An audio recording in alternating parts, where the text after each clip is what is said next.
Well, today it's about 6 letters that you've probably never heard of or probably have never cared about up until now, or unless you've gone through the mortgage process at some point in your life. And those 6 letters are GDS and TDS.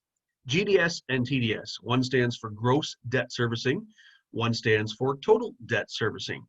And why these 6 letters are important in your mortgage process is because they represent the percentage of your income that goes to cover debt. In the mortgage business, we call it debt ratios. So in gross debt servicing, your GDS number should never exceed 39% if we want to stay in A lending territory. GDS is the percentage of your total income that goes to cover your housing costs, principal, interest, taxes, and heat. The TDS is the percentage of your income, total debt servicing, that covers your housing costs and then loans, lines of credit, credit cards, car loans, anything else that you've got floating around in the credit world.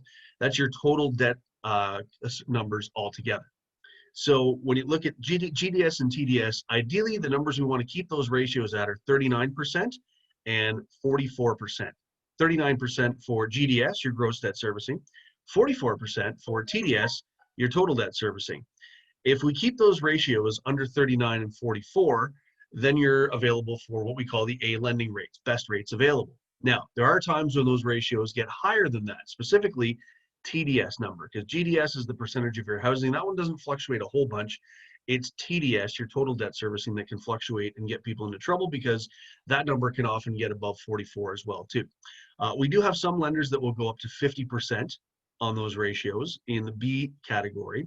But if you're above 39 and 44, most likely you're going to end up in a B lender situation, which will cost you extra money in fees. If you remember from a previous episode, in the B situation, you could be looking at a 1 or 2% fee on the price of your mortgage. So on a $400,000 mortgage, 2%, that's $8,000 that those ratios have cost you. Now, a little bit of confusion a couple of months ago.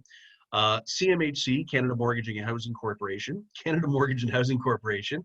changed their GDS and TDS ratios. They tightened things up and they went to 35 for GDS and 42 for TDS. And all of a sudden, a whole bunch of people didn't qualify for CMHC default insurance.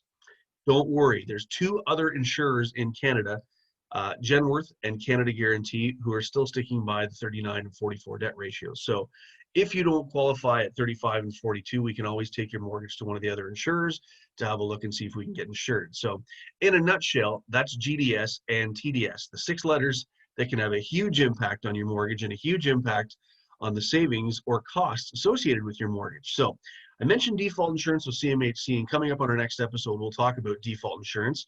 We'll talk about the fact that default insurance is often mistaken by most people as an insurance that covers them.